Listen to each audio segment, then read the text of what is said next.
अरे हिंदू राष्ट्र, अरे हिंदुओं, अरे आरएसएस के लोगों, ये देश तुम्हारी बाप की बापती जागीरदारी नहीं है। इस देश में मुसलमान भी रहता है, इस देश में ईसाई भी रहता है, इस देश में बैकवर्ड भी रहता है, इस देश में बौद्ध भी रहता है, इस देश में सिख भी रहता है। हिंदू राष्ट्र तुम कैसे कर पाओगे? हिंदू राष्ट्र बनाने का मतलब है कि तुम्हारे लिए मनुस्मृति तैयार है, तुम्हारे पीछे झाड़ू आगे हाड़ी, तुम्हारी शिक्षा को रोक दिया जाएगा। बाबा साहब डॉक्टर अम्बेडकर ने कहा था, हे मेरे अनुयायियों, तुम्हें संविधान की रक्षा करना।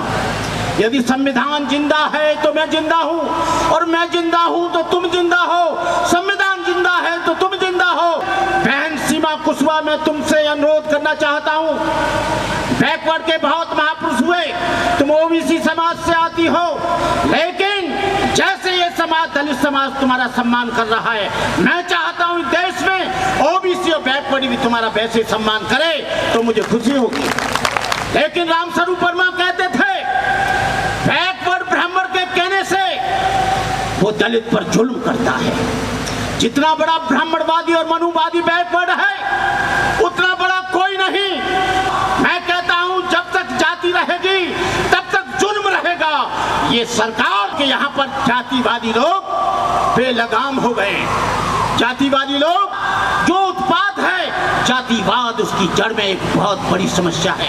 इस जातिवाद के लिए आपको मालूम होना चाहिए, आप डॉक्टर अम्बेडकर की जयंती मनाते हो क्योंकि जब सत्ता बदलती है तो व्यवस्था बदलती है।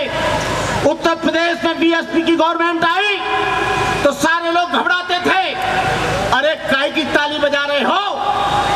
संसद भवन उनका है, विधायिका उनकी है, कार्यपालिका उनकी है, न्यायपालिका उनकी है, सारा का सारा मीडिया उनका है। तुम्हारा खाक है जो ताली बजा रहे हो, तुमको विधायिका में आना पड़ेगा, तुम्हें संसद में पहुंचना पड़ेगा, तुम्हें जो है जज बनना पड़ेगा। मिटा दो जमाने से कुनबा परस्ती, मिटा दो लुटेरों की शोषण की हस्ती, मिटा दो ये जातीयता वाली बस्ती, मिटा दो गरीबों की फाका परस्ती।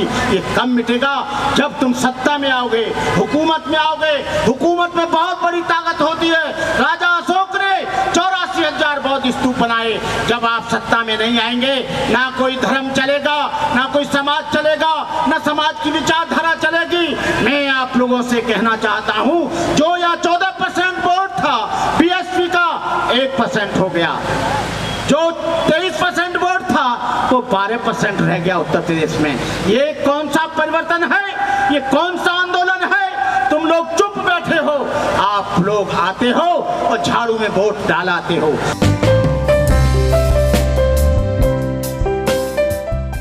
तुम लोग बहुत इमोशनल हो, बहुत भावुक हो। डॉक्टर अम्बेडकर की जयंती कोई गंदा तावीज नहीं है। डॉक्टर अम्बेडकर की जयंती कोई झाड़ फूक नहीं है। डॉक्टर अम्बेडकर जयंती कोई वैष्णो देवी का गाना नहीं है। डॉक्टर अम्बेडकर की जयंती माता ने बुलाया है, वो जयंती नहीं है। डॉक्टर अम्बेडकर जयंती एक चिंतन है, एक मनन है।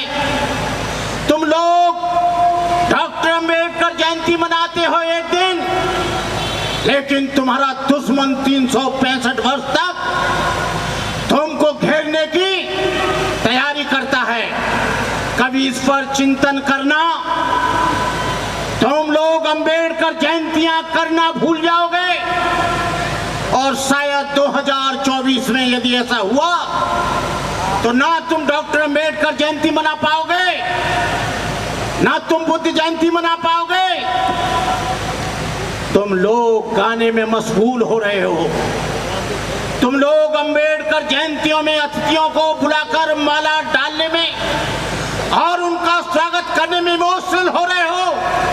तुम्हारा आरक्षण खत्म किया जा रहा है, तुम्हारे बच्चों की एजुकेशन खत्म की जा रही है, तुम्हारे दिन रात तुम्हारे ऊपर तलवारें चल रही हैं, और तुम लोग इतने इमोशनल हो, जो भी आ जाए उसको मालाओं से लाद देते हो, चाहे भंते करुणाकर हो। तुम तुमको ये नहीं दिखा जा रहा है कि तुम्हारा डिमोशन हो रहा है। या तुमको पढ़ने का अधिकार दिया तो बाबा साहब डॉक्टर अम्बेडकर ने दिया। यदि बाबा साहब डॉक्टर अम्बेडकर तुमको पढ़ने का अधिकार न देते तो तुमको नौकरी कहां से मिलती? तुमको नौकरी मिली तो तुम बड़े बड़े बंगलों में और बड़ी बड़ी गाड़ियां लेकर वो LCD का टीवी लगाकर देख रहे हो, लेकिन तुम्हारी नौकरियों के अवसर समाप्त किए जा रहे हैं। नौकरी कहां करोगे? नौकरी कहां करोगे? रेलवे बेचा जा रहा है, BSNL बेच दिया गया, BHL बेचा जा रहा है, एयरपोर्ट बेचा जा रहा है, बैंकें बेची जा रही हैं, LIC बेची जा रही हैं। जब सरकारी संस्थान नहीं रहेंगे, नौकरी क्या खाक में करोगे? तुम लोग चुप हो, डॉक्टर अम्बेडकर जयंती मना रहे हो, लेकिन तुमको इस बात की चिंता नहीं कि आने वाली पीढ़ी में जो तुम आरक्षण के बल पर जिस पायदान पर चढ़कर तुम्हारे बच्चे डॉक्टर, इंजीनियर और कलेक्टर बने हैं, उसको खत्म किया जा रहा है। संघ परिवार और तुम्हारे सारे वजूदों को खत्म कर रहा है। तुम लोगों को सड़क पर आना होगा। तुमको मालूम है जब तुम्हारी अभिव्यक्ति होती है तो रतनलाल जैसे और रविकांत जैसे चंदन व्यक्ति को जेल में ठूस दिया जाता है। आपको मालूम होना चाहिए अलीगढ़ में सागवान सिटी में 250 परिवार शेड्यूल कास्ट के रहते हैं। उनको अम्बेडकर जयंती नहीं मनाने दी और उन्होंने कहा कि हम मकान बेचेंगे। हम उनके बीच में गए, अरे कायर और बुज़दिलो, मकान बेचकर कहां जाओगे? कलकत्ता जाओगे कि बंबई जाओगे? इलाहाबाद जाओगे क्या दिल्ली जाओगे? पूरे देश में तो जातिवाद है। कहीं भी चले जाना, जैसे कुत्ता मांस को सूंघता है वैसे यहाँ इंसान जाति को सूंघता है। यहाँ पर जातिवाद है, तुम उससे लड़ना।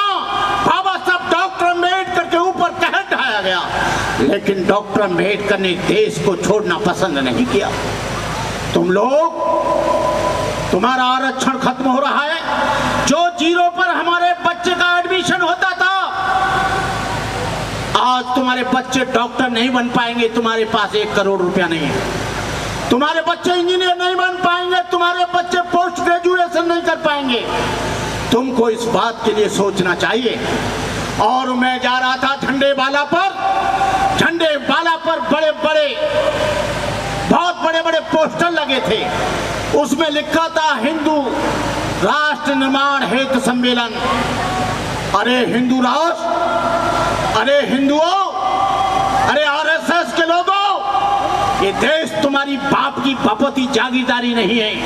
इस देश में मुसलमान भी रहता है, इस देश में ईसाई भी रहता है, इस देश में बैकवर्ड भी रहता है, इस देश में बौद्ध भी रहता है, इस देश में सिख भी रहता है। हिंदू राष्ट्र तुम कैसे कर पाओगे? हिंदू राष्ट्र बनाने का मतलब है कि तुम्हारे लिए मनुस्मृति तैयार है, तुम्हारे पीछे झाड़ू आगे हाड़ी, तुम्हारी शिक्षा को रोक दिया जाएगा। बहन सीमा समृद्धि ने 4 अपराधियों को फांसी के तख्ते पर चढ़ाया, लेकिन बहन सीमा समृद्धि ये मत भूल जाना, स्त्रियों को, शूद्रों को पढ़ने का अधिकार नहीं था।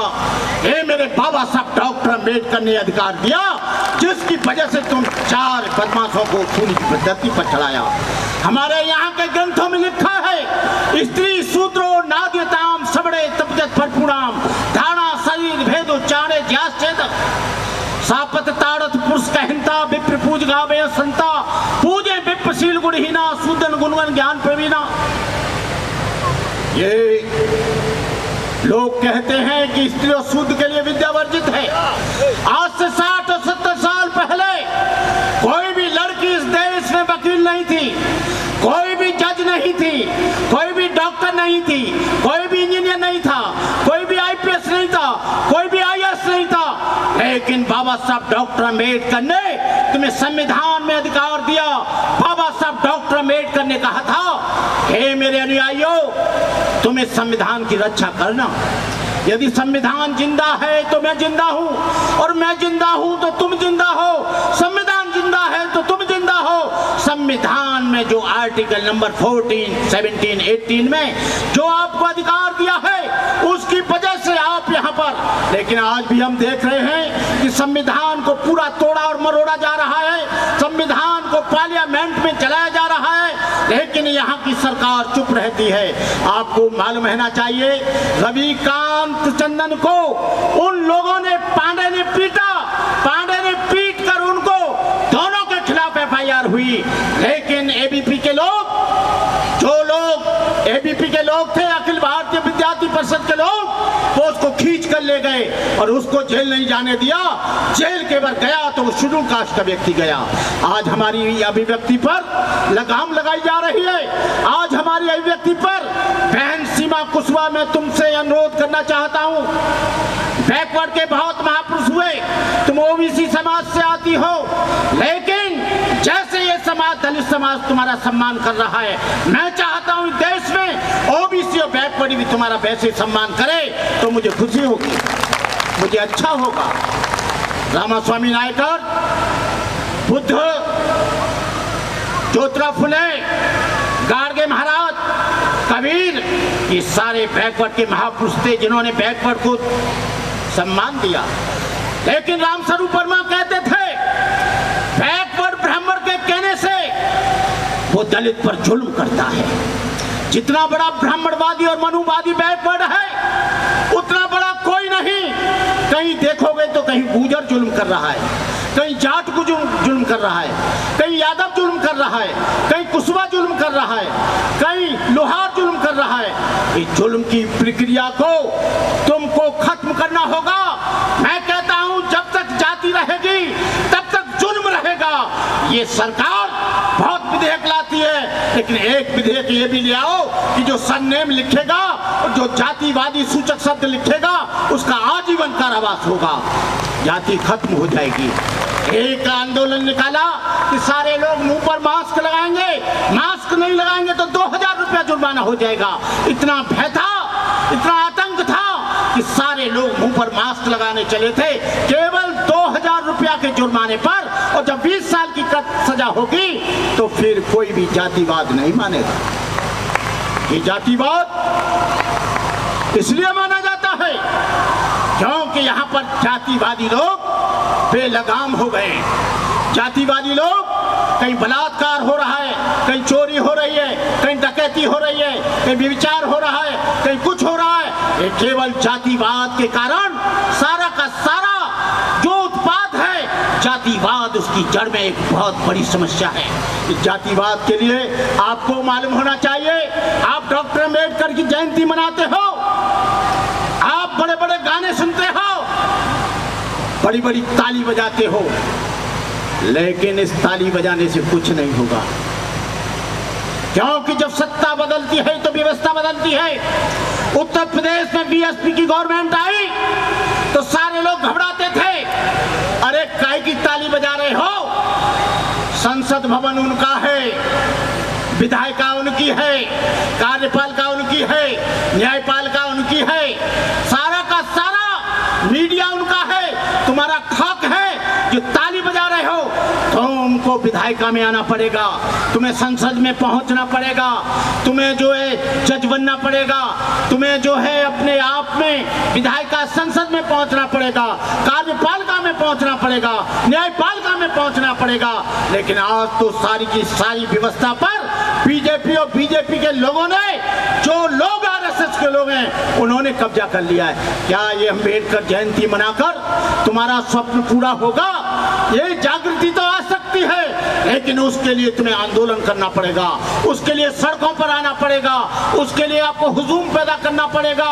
मिटा दो जमाने से कुनबा परस्ती, मिटा दो जमाने से कुनबा परस्ती, मिटा दो लुटेरों की शोषण की हस्ती, मिटा दो ये जातीयता वाली बस्ती, मिटा दो गरीबों की फाका परस्ती। ये कब मिटेगा? जब तुम सत्ता में आओगे, हुकूमत में आओगे। हुकूमत में बहुत बड़ी ताकत होती है। राजा अशोक ने 84,000 बौद्ध स्तूप बनाए। जब आप सत्ता में नहीं आएंगे, ना कोई धर्म चलेगा, ना कोई समाज चलेगा, ना समाज की विचारधारा चलेगी।